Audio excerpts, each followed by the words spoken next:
अलिफ लैला, काले द्वीपों का रहस्य। सुबह की हल्की सुनहरी चमक सुल्तान के महल के उस कमरे में धीरे धीरे फैल रही थी और शहजादी शहरजाद की आवाज, जिसने रात भर एक अद्भुत कहानी बुनी थी, अब ठहर गई। 7वीं रात को उसने अपनी आवाज को और भी धीमा करके आगे कहा, ऐ शुभकारी राजा, मैंने सुना है कि जैसे ही उन रहस्यमय मछलियों ने बोलना शुरू किया, छड़ी वाली उस लड़की ने, वही जिसके हाथ में चांदी की सुंदर थाली थी, एक ही तेज झटके में धुआं देती हुई कड़ाही को पलट दिया और फिर वो एक परछाई की तरह तेजी से उसी दीवार के पार गायब हो गई जो उसके लिए खुली थी। दीवार उसके पीछे बेनिशान होकर बंद हो गई। राजा का वजीर, जो गहरी समझदारी वाला और चौकस व्यक्ति था, वो सारा दृश्य देख रहा था। उसका दिमाग चकरा गया और वो तुरंत अपनी जगह से उछल पड़ा। वजीर ने घबराए हुए स्वर में लेकिन दृढ़ता से घोषणा की, महाराज, ये एक ऐसा राज है जिसे आपसे छिपाया नहीं जा सकता और नहीं छिपाना चाहिए। वो तेजी से राजा के पास भागा और उसने उन्हें आंखों देखी अविश्वसनीय घटना सुनाई। बोलने वाली मछलियां, रहस्यमय लड़की और पानी की तरह हिलने वाली दीवार। वजीर ने कसम खाई कि उसने ये सब अपनी आंखों से देखा है। राजा की जिज्ञासा अब एक भयंकर आग बन चुकी थी। उन्होंने तुरंत आदेश दिया, मुझे ये सब अपनी आंखों से देखना होगा। उस मछुआरे को अभी बुलवाओ। उसे कहना कि वो वैसी ही 4 और अद्भुत मछलियां लेकर आए। मछुआरा, जो पिछली बार मिले धन से अब भी हैरान था, झट से मिल गया। वह 3 शाही पहरेदारों के साथ वापस तालाब पर गया और उसने चौंकाने वाली तेजी से 4 मछलियां पकड़ ली, हर चमकदार रंग की एक एक मछली। राजा ने अप्रत्याशित रूप से उदारता दिखाते हुए मछुआरे को एक बहुत बड़ा इनाम देने का हुक्म दिया, 400 सोने के दीनार। फिर वो वजीर की ओर मुड़े। उन्होंने आदेश दिया, आओ, इन मछलियों को अभी मेरी मौजूदगी में पकाओ। उनकी आंखों में बेसब्री की चमक थी। वजीर घबराया हुआ था, पर उसने आज्ञा मानी। उसने वही कड़ाही ली जो पहले इस्तेमाल की गई थी। उसने मछलियों को तैयार किया, उन्हें घी में रखा और जलती हुई आग पर कड़ाही चढ़ा दी। जैसे ही मछलियां कड़ाही में चरमर की आवाज करने लगी, पास की महल की दीवार में जोरदार दरार पड़ गई। ये इस बार धीरे से नहीं खुली, बल्कि हिंसक तरीके से शानदार ढंग से टूटी और फिर एक ऐसी आकृति बाहर निकली जिसे देखकर हर किसी की सांस गले में अटक गई। वह एक काला दास था, एक दानव जिसकी ऊंचाई छत को छूती हुई लगती थी। वह एक जीती जागती पहाड़ की तरह विशालकाय था, एक पौराणिक भूली हुई जाति का भयानक अवशेष। उसके हाथ में एक चमकदार हरी टहनी थी। उसकी गहरी और हुक्म चलाने वाली आवाज से कमरा भर गया। उसने जवाब मांगते हुए गरज कर कहा, मछलियों, मछलियों, क्या तुम अपने पुराने वचन को निभा रही हो? कड़ाही में भुन रही 4 रंग बिरंगी मछलियों ने अपने सिर उठाए। उनकी आंखें बेजान थी और उन्होंने एक डरावनी आवाज में कोरस में जवाब दिया, हाँ हाँ, हम अपना वचन निभा रहे हैं। तुम लौटते हो तो हम भी लौटते हैं, तुम वफा रखते हो तो हम भी रखते हैं, पर तुम जाते हो तो हिसाब खत्म। वह भीमकाय दास सीधे आग की तरफ बढ़ा। उसने अपने हाथ में पकड़ी हरी टहनी से कड़ाही पर बेरहमी से वार किया और सब कुछ बिखेर दिया। फिर ठीक उसी लड़की की तरह वो उसी रास्ते से चला गया और दीवार उसके पीछे चुपचाप बंद हो गई। राजा और वजीर हक्के बक्के होकर एक दूसरे को देखते रहे। 4 सुंदर मछलियां अब मुरझाकर काली पड़ चुकी थी, पूरी तरह से बर्बाद, कोयले के टुकड़ों जैसी। राजा ने आखिरकार हैरानी से भरकर कहा, इस घटना को नजरअंदाज नहीं किया जा सकता। इन जीवों से कोई गहरा राज जुड़ा हुआ है। उन्होंने तुरंत मछुआरे को बुलवाया। राजा ने दबाव डालते हुए पूछा, ए आदमी, मुझे बता, ये मछलियां कहां से आती हैं? मछुआरे ने डरते हुए कहा, एक अजीब तालाब से, महाराज, जो 4 ऊंचे पहाड़ों से घिरा हुआ है। ये हमारे शहर की दीवारों के बाहर की पर्वत श्रृंखला के ठीक पीछे है। राजा ने अपनी यात्रा का अनुमान लगाते हुए पूछा, वहां तक का सफर कितना है? मछुआरे ने दबे स्वर में कहा, बिल्कुल भी ज्यादा नहीं, बस आधा घंटे की दूरी पर है। राजा को बहुत अचंभा हुआ। एक रहस्यमय दुनिया उनके शहर के इतने करीब मौजूद थी। उन्होंने तुरंत अपनी शाही सेना को तैयार होने का आदेश दिया और अनिच्छुक मछुआरा मजबूरी में उनका मार्गदर्शक बना। जैसे जैसे वह आगे बढ़ा, मछुआरा मन ही मन उस अनदेखी दुष्ट आत्मा, उस जिन्न को कोस रहा था, जिसके बारे में वह जानता था कि वह जरूर इसमें शामिल होगा। पूरी टुकड़ी ने पहाड़ पर चढ़ाई की और फिर एक विशाल चौड़े मैदान में उतरी जिसे उनमें से किसी ने पहले कभी नहीं देखा था। राजा और उनके सैनिकों को आश्चर्य ने घेर लिया।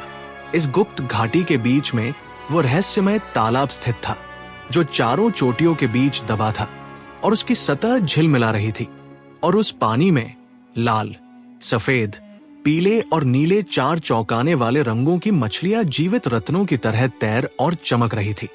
राजा घोड़े पर बैठे ही रुक गए। उनके पास शब्द नहीं थे। उन्होंने अपने अनुभवी सैनिकों की ओर मुड़कर पूछा, क्या तुम में से किसी ने भी इतने वर्षों में कभी इस जगह को देखा है? उन्होंने एक सुर में कसम खाई, कभी नहीं। जमाने के राजा, उनमें से सबसे बुजुर्गों से पूछा गया, लेकिन उन्होंने भी पूरे आश्चर्य में सिर हिला दिया। राजा ने ईश्वर की शपथ लेते हुए एक गंभीर प्रतिज्ञा की, मैं अपने शहर तब तक नहीं लौटूंगा और अपने सिंहासन पर तब तक नहीं बैठूंगा जब तक मैं इस तालाब और इन मछलियों का पूरा राज खोल नहीं देता। उन्होंने अपने आदमियों को पहाड़ों के चारों ओर एक विशाल फैला हुआ डेरा डालने का हुक्म दिया। फिर उन्होंने अपने वजीर को बुलाया, जो शांत सलाह और अपार ज्ञान के लिए जाना जाता था। जब वजीर उनके सामने खड़ा हुआ तो राजा ने अपनी आवाज धीमी कर ली। उन्होंने राज बताते हुए कहा, मेरा एक काम है जिसके लिए पूरी तरह से गोपनीयता जरूरी है। आज रात मैं अकेले जाकर इस तालाब के राज की जांच करने वाला हूँ। मैं चाहता हूँ कि तुम मेरे तंबू के दरवाजे पर पहरा दो। सभी अमीरों, सभी सरदारों और मुझसे पूछने वाले हर किसी को बताना कि मेरी तबीयत ठीक नहीं है। उन्हें कहना कि तुम्हारे पास मेरे कड़े हुक्म हैं कि कोई भी किसी भी हालत में अंदर ना आए। मेरी योजना के बारे में किसी को एक शब्द भी मत बताना। वफादार वजीर सिर झुकाकर सम्मान से झुक गया। वो अपने शासक के हुक्म की अवहेलना नहीं कर सकता था। जैसे ही गोधूली बेला ढली, राजा ने तेजी से अपने कपड़े बदलकर साधारण यात्रा के कपड़े पहन लिए। उन्होंने अपनी तेज घुमावदार तलवार कमर पर बांधी। अंधेरी रात में उसका वजन एक सहारे जैसा महसूस हो रहा था। वह चुपके से निकल गए, पहाड़ों में से एक से नीचे उतरते हुए, और चलना शुरू कर दिया। वह पूरी रात चलते रहे जब तक कि सूरज नहीं निकला। वह दिन की तेज गर्मी में भी चलते रहे। उनके शाही कपड़े पसीने से भीग गए। वह दूसरी रात भी तब तक चलते रहे जब तक अगली सुबह की पहली किरण नहीं दिखी। ठीक उसी वक्त जब थकान उन्हें पूरी तरह से हराने वाली थी, उन्होंने दूर एक काले रंग की जगह देखी जो आशा जगा रही थी। उन्होंने अपने आप से बुदबुदाया। उनका दिल खुशी से उछल पड़ा। शायद वहां मुझे कोई मिल जाएगा जो आखिरकार मुझे तालाब और मछलियों के बारे में बता सके। जैसे ही वह पास पहुंचे, उन्होंने उसे देखा। एक भव्य विशाल महल जो काले पत्थरों से बना था और लोहे की चादरों से मढ़ा था। उसके विशाल दरवाजे का एक पल्ला आधा खुला था, दूसरा कसकर बंद था। राजा पर राहत और उत्साह की एक लहर छा गई। वह दरवाजे के पास गए और धीरे से खटखटाया। चुप्पी। उन्होंने दूसरी बार खटखटाया, फिर तीसरी बार। कोई जवाब नहीं। उन्होंने लोहे की चादर वाले लकड़ी के दरवाजे पर अपनी मुट्ठी से जोर से मारा, फिर भी कुछ नहीं। ये यकीन हो जाने पर कि महल खाली होगा, उन्होंने एक गहरी हिम्मत बढ़ाने वाली सांस ली और खुले दरवाजे से प्रवेश मार्ग में धकेलकर अंदर चले गए। उन्होंने पुकारा। उनकी आवाज अंधेरे में गूंज उठी, महल के लोगों, यहाँ एक थकाहारा राहगीर अजनबी है। क्या तुम्हारे पास कोई भोजन है? उन्होंने अपनी पुकार दोहराई। इंतजार किया, लेकिन चुप्पी पूरी तरह से बनी रही और हिम्मत जुटाकर राजा महल के बीचों बीच आगे बढ़े। बड़ा आंगन सुंदर था, जो सोने के तारों से चमकते हुए महंगे रेशमी कपड़ों और कालीन से सजा था, फिर भी पूरी तरह से वीरान था। बीच का हिस्सा 4 विशाल कमरों में खुलता था। वहां एक संगमरमर की चौकी थी, एक शानदार नक्काशीदार फुआरा था और लाल सोने से तराशे गए 4 ठोस शेर थे, जिनके मुंह से पानी निकल रहा था। जो बिखरे हुए मोतियों की तरह रोशनी पकड़ रहा था। रंग बिरंगे पक्षी पास में चहचहा रहे थे, जो पूरे महल पर फैले एक बारीक सोने के जाल से कैद थे। राजा विस्मय से भरे थे। धन देखकर अचरज था, पर वीरानी देखकर गहरा दुख भी हुआ। वह चौकी पर बैठ गए। उनका मन भारी था। वो इतनी दूर तक यात्रा करके आए थे, फिर भी उन्हें मैदान, तालाब, पहाड़ों या इस रहस्यमय महल के बारे में पूछने के लिए कोई नहीं मिला था। वो विचारों में खोए हुए थे जब उन्हें अचानक एक आवाज सुनाई दी, एक उदास, दर्द भरी आवाज, एक टूटे हुए दिल का गहरा विलाप। कोई कविता की पंक्तियां गा रहा था। मैं तुम्हारे दिए दर्द को छुपाने की कोशिश करता हूं, फिर भी ये साफ दिखता है। मेरी थकी आंखों ने आराम भरी नींद को अंतहीन जागने से बदल दिया है। ऐ समय, तुम मुझ पर न दया दिखाते हो, नहीं अपना क्रूर पीसने वाला काम बंद करते हो, और इसलिए मेरा दिल अंतहीन संघर्ष और गहरी निराशा के बीच फंसा हुआ है। जब राजा ने ये दिल तोड़ देने वाला विलाप सुना, तो वो तुरंत उठे और आवाज का पीछा किया। ये उन्हें एक झुके हुए पर्दे तक ले गई, जो एक कमरे के प्रवेश द्वार को छुपा रहा था। उन्होंने उसे उठाया और अंदर कदम रखा। उन्होंने एक सुंदर युवक को पाया, जो शानदार कपड़े पहने था, जिसका चेहरा उज्ज्वल था, गालों पर लाली थी, और उसके गाल पर एक छोटा उत्तम तिल था, अंबर की एक बिंदी जैसा। वह एक सोफे पर बैठा था, जो जमीन से एक हाथ ऊपर उठा हुआ था। वो मर्दाना सुंदरता और शाही अंदाज की एक मूर्ति था। एक जीवित आत्मा को देखकर राजा बहुत खुश हुए। उन्होंने सम्मान पूर्वक अभिवादन किया। युवक ने मिस्र के सोने से कढ़ाई किए हुए महंगे रेशमी कपड़े का गाउन पहना हुआ था, और उसके सिर पर एक शानदार रत्न जड़ा मुकुट था, लेकिन उसका चेहरा गहरे दुख का मुखौटा था। उसने राजा के अभिवादन का अत्यंत शिष्टता से जवाब दिया। युवक ने भारी आवाज में कहा, आपकी महान गरिमा के योग्य है कि मैं आपके लिए खड़ा हो जाऊं। भले इंसान, लेकिन मैं आपसे माफी मांगता हूं, क्योंकि मेरे बैठे रहने का एक बड़ा कारण है। राजा ने दयालुता से जवाब दिया, मैं तुम्हें पूरी तरह से माफ करता हूं। नौजवान, मैं तुम्हारा मेहमान हूं और एक बहुत जरूरी काम से यहां आया हूं। मुझे चाहिए कि तुम मुझे तालाब, मछलियों, इस महल, तुम यहां पूरी तरह से अकेले क्यों हो, और तुम्हारे गहरे रोने का कारण क्या है, ये सब बताओ। जब युवक ने ये सुना, तो उसकी आंखों से गर्म कड़वे आंसू बह निकले, जिससे उसका रेशमी गाउन भीग गया। वो इतनी जोर से रोया कि उसकी छाती जोर जोर से हिल रही थी। फिर उसने एक दुख भरी कविता सुनाई। उससे बात करो जिसे समय ने पल भर का आराम दिया है। कितनी बार गहरी विपत्तियां फीकी पड़कर फिर से उठ खड़ी होती हैं। जब तुम सो रहे हो सकते हो, तो भी ईश्वर की हमेशा चौकस आंख जागती रहती है। किसके लिए जीवन हमेशा साफ और बेदाग रहता है, किसके लिए दुनियावी सुख सचमुच टिके रहते हैं। उसने एक गहरी, थरथराती आह भरी और कविता सुनाना जारी रखा। अपना पूरा भाग्य सभी मनुष्यों के स्वामी पर छोड़ दो। अपने सारे बोझ उतार फेंको और अपनी चिंतित सोच को भूल जाओ। कभी मत पूछो कि जो अटल है वह कैसे हुआ, क्योंकि सचमुच इस दुनिया में सब कुछ तकदीर के हुक्म से होता है। राजा, जो अंदर तक हिल गए थे, उन्होंने युवक से फिर पूछा कि वह क्यों रो रहा है। युवक ने अपनी आवाज टूटते हुए जवाब दिया, मैं आंसू क्यों न बहाऊं, जब आप मेरी इस भयानक हालत को देख रहे हैं। वह नीचे अपनी पोशाक के किनारे तक पहुंचा और उसे ऊपर उठाया। राजा के मुंह से जोरदार सांस निकल गई। युवक की नाभि से लेकर उसके पैरों तक उसका शरीर का निचला आधा हिस्सा ठोस, बेजान पत्थर का था। केवल उसकी कमर से ऊपर का हिस्सा ही वो एक जीता जागता, सांस लेता इंसान था। जब राजा ने ये दर्दनाक बदलाव देखा, तो वह दुख और अफसोस से भर गए। राजा ने गहरे दर्द में चिल्लाकर कहा, नौजवान, तुमने तो पहले से ही मेरे कई बोझ में एक और भारी चिंता जोड़ दी। मैं मछलियों का राज खोजने आया था, लेकिन अब मुझे उनके बारे में और तुम्हारे बारे में भी पूछना पड़ेगा। उन्होंने धर्मपरायणता के शब्द कहे। ऊंचे, सर्वशक्तिमान ईश्वर के सिवा न कोई शक्ति है और न ही कोई बल है। और फिर युवक से आग्रह किया, मुझे अपनी कहानी अभी बताओ। युवक ने अपनी आंखों में दूर के दर्द के साथ कहा, ध्यान से सुनो और अच्छी तरह से देखो।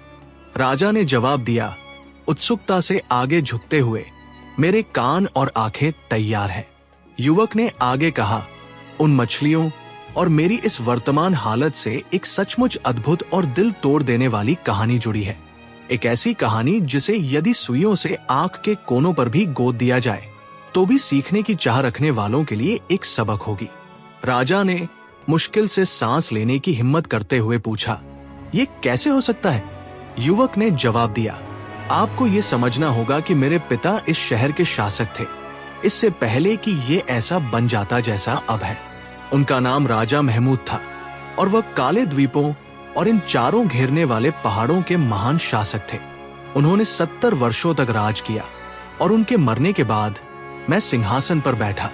मैंने अपनी चचेरी बहन से शादी की, एक ऐसी औरत जो मुझसे इतनी जबरदस्त लगन से प्यार करती हुई लगती थी कि अगर मैं उसकी नजरों से दूर चला जाता तो वह मेरे लौटने तक खाना पीना छोड़ देती थी। हम 5 सुखद वर्षों तक पूरी एकता में एक साथ रहे। फिर एक शाम उसने सार्वजनिक स्नानघर जाने का फैसला किया। मैंने अपने रसोइये को मेरे लिए हल्का खाना बनाने को कहा और मैं इन निजी कमरों में आया और अपने रोज के सोने की जगह पर लेट गया। मैंने 2 दासियों को मेरी सेवा करने का निर्देश दिया, एक मेरे सिर के पास, एक मेरे पैरों के पास। मैं अपनी पत्नी की गैरमौजूदगी के कारण बेचैन था। मेरी आंखें बंद थी लेकिन मेरा मन जागा हुआ था। तभी मैंने अपने सिर के पास वाली दासी को अपने साथी से कानाफूसी करते सुना, मसूदा, हमारे मालिक कितने दुर्भाग्यशाली हैं। उनके जवानी के दिन कितने दुख भरे हैं। वह दुष्ट वैश्या, हमारी मालकिन, उन्हें जो नुकसान पहुंचा रही है वो बहुत बड़ा है। दूसरी लड़की मसूदा ने जवाब में फुफकारते हुए कहा, ईश्वर सभी धोखेबाज और बेवफा पत्नियों को श्राप दे। हमारे मालिक जैसा राजा उस भूखी वेश्या को संतुष्ट करने के लिए बहुत छोटा और नेक है, जो हर एक रात महल के बाहर सोती है। पहली लड़की ने उपहास किया, हमारे मालिक सचमुच अंधे हैं, एक बहरे मूर्ख है, क्योंकि उन्होंने कभी उसकी गैरमौजूदगी पर सवाल नहीं उठाया। मसूदा चिल्लाई, क्या तुम्हें सचमुच लगता है कि उन्हें पता है और वो उनकी मर्जी से जाती है? कभी नहीं। वो हर रात सोने से पहले उनके लिए एक खास पेय तैयार करती है और उसमें वो चुपके से एक शक्तिशाली नींद की दवा मिला देती है। उन्हें इस बात का बिल्कुल भी पता नहीं होता कि क्या होता है या वो कहाँ जाती है। एक बार जब वह दवा खा लेते हैं तो वो अपने सबसे अच्छे कपड़े पहनती है, खुशबू लगाती है और चुपके से बाहर निकल जाती है और सुबह होने तक उन्हें छोड़कर चली जाती है। फिर वो लौटती है, दवा से आई नींद से उन्हें जगाने के लिए उनकी नाक के नीचे एक अजीब खुशबू जलाती है और ऐसा जताती है जैसे वो बस स्नानघर गई थी।